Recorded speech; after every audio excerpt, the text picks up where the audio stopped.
Hi, this is Lynn Twyman with Courage Network. Thanks for being with us. 1 out of 4 girls and 1 out of 6 boys is the victim of sexual abuse before their 18th birthdays. Susan Komisar Hausman. She is a child abuse advocate and the author of Kisses from Dolce, a book for children about trusting and telling. She's here to discuss with us child sexual abuse and how we can prevent it. Susan, thank you for joining us. Hi, Lynn. Thanks for having me. Susan, tell us about your book, Kisses from Dolce, and what inspired you to write it.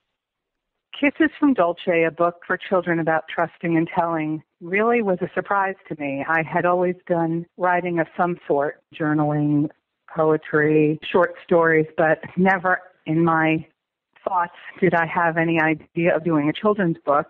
And then several years ago, I was in my hometown and I was visiting with a friend, and he has a little dog, an Italian greyhound named Dolce, and the dog really had very little interest in me. But at one point, before he went on his merry way, he gave me a little slurp on my face and he went off. And I didn't think much of it, but I was in the throes of my own healing journey, sort of reworking my life as I was working through my own issues around abuse. And lo and behold, a few weeks later, I'm in my home cleaning up after dinner, and I start to hear words in my head. And I know from experience as a writer that if you hear them, when you hear them, you got to grab a pen and paper or get to a computer and put them down. And so that's what I did. They really sort of just flowed out of me.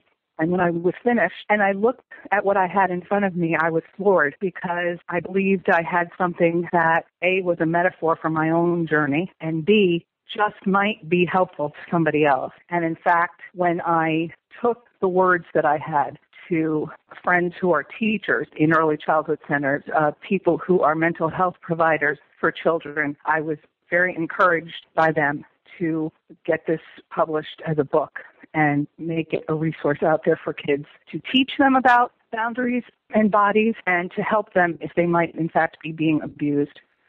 There are a lot of resources out there in terms of books for adults, but one thing that I have noticed is when you are trying to find a resource to give to children in terms of books, there's not that many available out there, are there?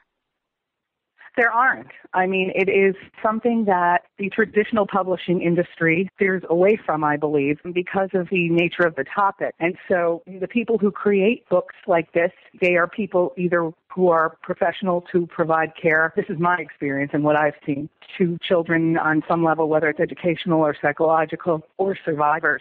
It's too bad because, the point is it's almost a model for how big the problem with taboo is and how much we need to talk about it, not just on a level for children, but as a society of adults. And really, that's a big part of our work with this book and with the prevention work that I do, is getting people to talk about it so that resources will be available to them. They won't be afraid to seek them out. They won't be afraid to create them, and we can make a change. Absolutely. You've received several recognitions for your book and your work. Tell us about some of them. The best recognition I always get is when people from school systems or librarians call me and say they want the book for their schools and their libraries. That's the best recognition I can get. But last year in Hartford, Connecticut, I was invited to speak at St. Francis Hospital about the book, about my own experience. The multidisciplinary team in Hartford had their very first child first luncheon. They honored people who work in child abuse prevention in Connecticut. I'm in Massachusetts. My home is Connecticut. I was down there. I'd been invited to attend the luncheon, not to be honored per se that day, but because they had decided and chosen Kisses from Dolce to give away to each attendee of that luncheon. That was a huge honor for me to see all these people who from all walks of life down there receive the book and be able to then go out and use it with kids. The other thing that we did in Hartford Abuse Prevention Month was the community resource team, which manages the Hartford Head Start program, contacted me. They had a Kisses from Dolce Day where 6 towns, I believe it was, in 71 classrooms, over 1,300 children read the book and discussed it with a guest reader. And the Head Start program purchased a book for every single classroom, and they invited the head of the Department of Children and Families and the Children's Trust Fund, 2 state senators, and all of these top children's advocates who work tirelessly on behalf of kids to go to the schools, sit with the kids, read the book, ask and discuss the questions at the back of the book. It was a phenomenal day. And when you see the book doing what it was meant to do, there's just nothing like that in the world. One of the classrooms stood up and sang me a song and presented me with a huge bone on which they wrote, it's a paper bone, and they wrote a little song to the tune of Knick-Knack, Paddywhack. It was touch me high, touch me low, but please respect me when I say no. With a knick-knack, paddywhack, give a dog a bone. This was Dolce's favorite song. And the kids are so excited. You know, they're excited to see the characters in the book. They're excited to talk about the topic. To them, it's a different world. I know they had already had a program. I had gone down there with a fellow facilitator who does a program with the early childhood kids, My Body is Special. And, you know, she teaches them their body parts. And to them, one body part is no different than the other body part. They're proud. They stand up and they're proud. So they took this book, the subtle lessons of this book and the discussion. They wanted to stand up and say who they would tell if something was happening to them. They wanted to talk. And then, of course, they also wanted to know, you know, they wanted questions answered about Dolce, the dog. In one classroom actually asked me what color my house was. So that's the reward of this book. And I've always said, truly, that if it helped only one child, it was worth everything I put into it. That's just the truth. So absolutely. And our greatest cheerleaders are our children, are the children in our communities even. So that's great. I enjoyed hearing that. I really did. You are the founder of No Secrets, No Shame. Tell us about your advocacy work in child sexual abuse and how we can prevent this from happening. Well, No Secrets, No Shame is really an umbrella for the work that I do as an authorized facilitator for Darkness to Light's Stewards of Children program. And that program is an amazing prevention and response program that was the winner in 2007 of the Crime Prevention Program of the Year from the U.S. National Crime Prevention Council, and is also the only third-party evaluated evidence-based prevention program in this country. So it's a 2.5-hour training for adults. The focus is teaching adults what they need to know to prevent and respond more effectively to abuse. And what do we need to learn and understand about the issue of child sexual abuse? Well, you mentioned a statistic earlier, the 1 out of 4 girls and 1 out of 6 boys, which in and of itself is very scary. And there are some researchers who say it may even be 1 out of 3 and 1 out of 5. Either way, that's not a good picture. The other piece, and the piece that I think really is the piece where people get stuck in doing what they need to do in prevention, is that 90% of children who are sexually abused are abused by people they know and trust and probably even love. And that creates a huge problem, because that means we as a society, the adults making decisions for children, have to acknowledge that people we know may be committing abuse. And this causes a problem because people tend to not want to deal with that. Right. There's a lot of shame and a lot of hurt and a lot of stigma with child abuse. And I think often families have a tendency to think to themselves when they finally understand that it's happening that, well, maybe he or she, meaning the child, will eventually forget about it and we can just move on. Yeah, that is part and parcel of the problem here. I mean, the 90% statistic is a big piece, and most of those people who are found to be abusing, despite the big headline stories that we see, so they're not strangers to the kids or to the families, and also most of them don't already have a criminal record. So you've got that piece, and then you've got the piece where people don't want to disrupt their family system or their community system, or in the case of the church. And the church really, it's iconic for how so many other institutions, communities, and systems handle abuse in their midst. The church is not alone in their poor handling of discovering abuse. And that's one of the things that I've learned over the years in the work that I've done and the conversations that I've had with people throughout the prevention community. And that's part of what we're trying to teach people who are making decisions on behalf of children, which is perpetrators, predators come in all shapes and sizes and colors and backgrounds and gender. It doesn't matter if you're a man or a woman. You cannot make an assumption about who may or may not be a perpetrator. So you have to make a decision. You have to make decisions for your child that accommodate safety and put the child first.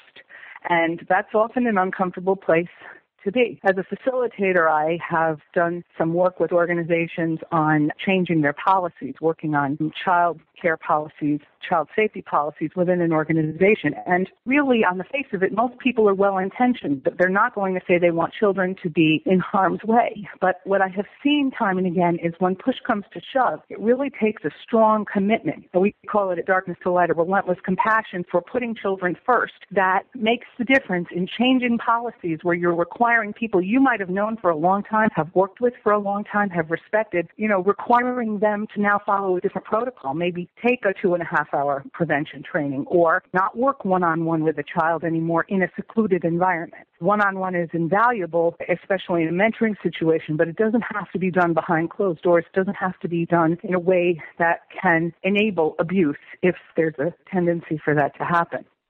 That makes perfect sense. We have to change our approach to things and understand as a society, as advocates, and as systems and organizations that are working with this issue and other aspects of violence that sometimes the old ways are not working, and we need to rethink and we need to look more at potentially model programs and do some comparative analysis and not be afraid to look at why we may be failing. In fact, the Darkness to Light, the Stewards of Children program is based on Darkness to Light's original program, which was called 7 Steps to Protecting Our Children. And they're incredible steps. They are very common sense steps. If you don't mind, I'll read them briefly. Step 1, learn the facts, understand the risks. Step 2, minimize the opportunity. Step 3, talk about it. Step 4, stay alert. Step 5, make a plan. Step 6, act on suspicions. And Step 7, get involved. And those are common sense steps toward keeping kids safer, and anybody can go to the Darkness to Light website and find more information about the 7 steps. But when you take the prevention training, what you learn is that there are tools that we adults need to deal with what comes up within ourselves that prevents us often from acting in the best interest of children, and how we can use those tools to help us take that step we know will put children first.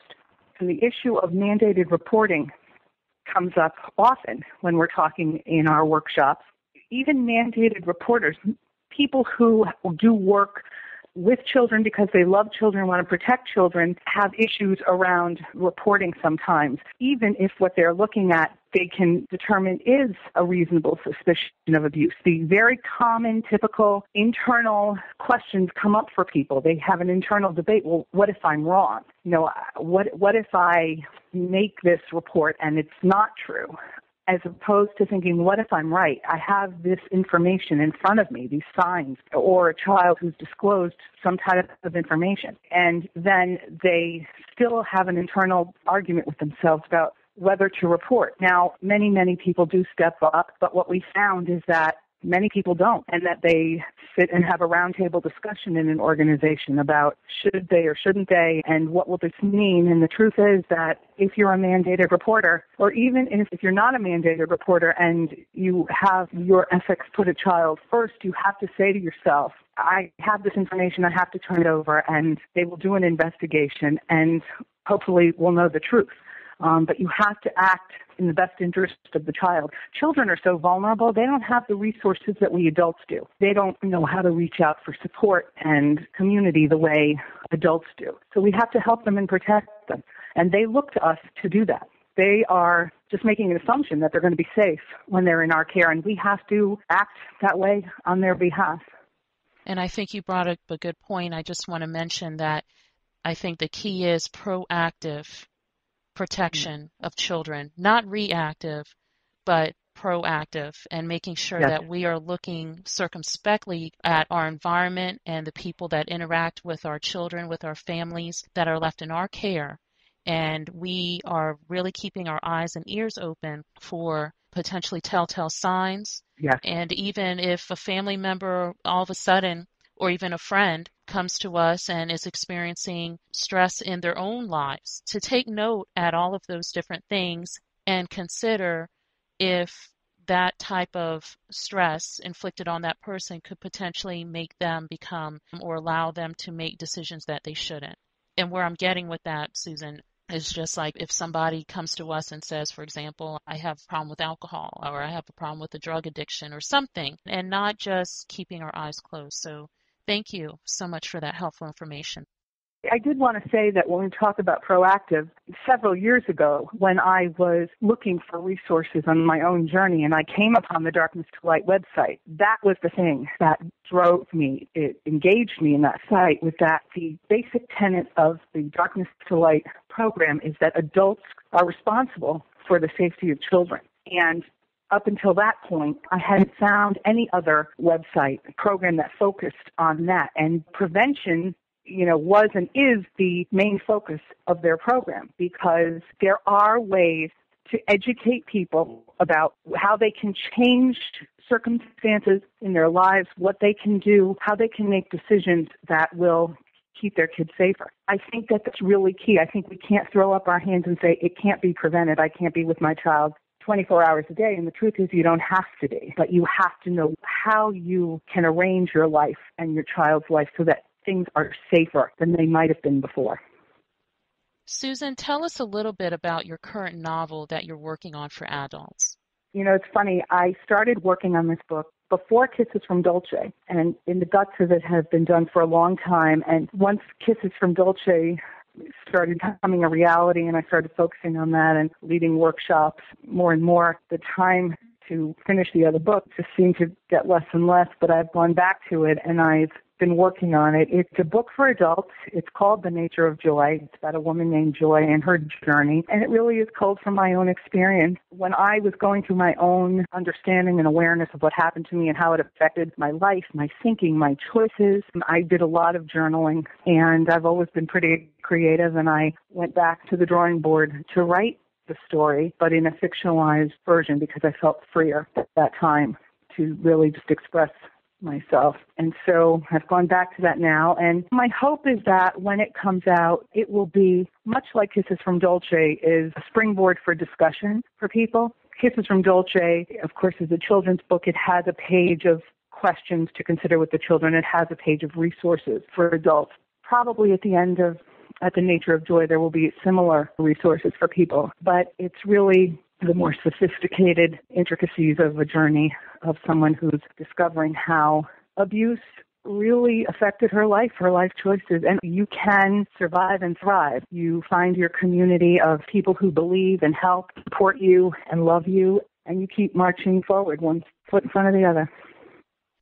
We have several folks in our listening audience who have been victims of incest, or they know of family members who are victims or friends even. And what resources can you suggest?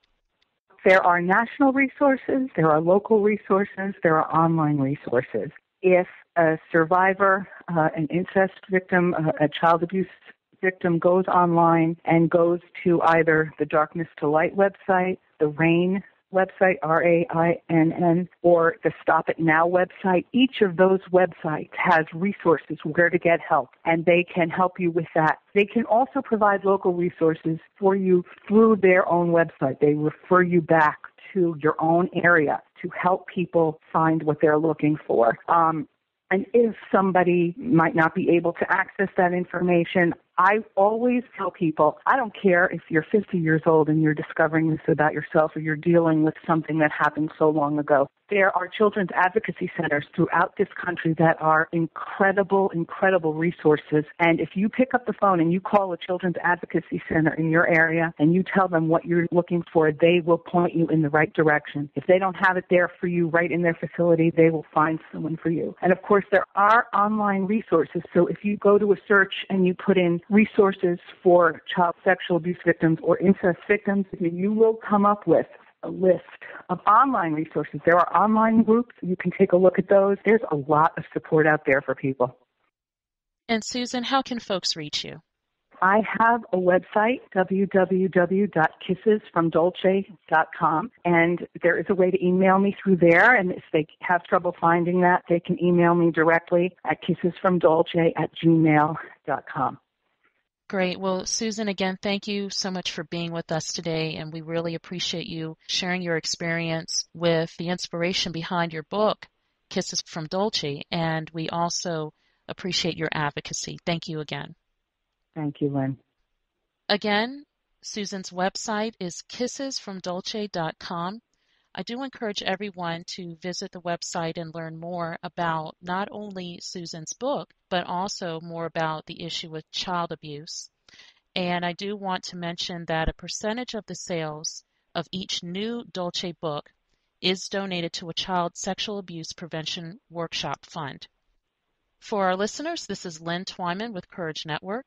Our website is www.couragenetwork.com, where we're building courage by working together. Take care.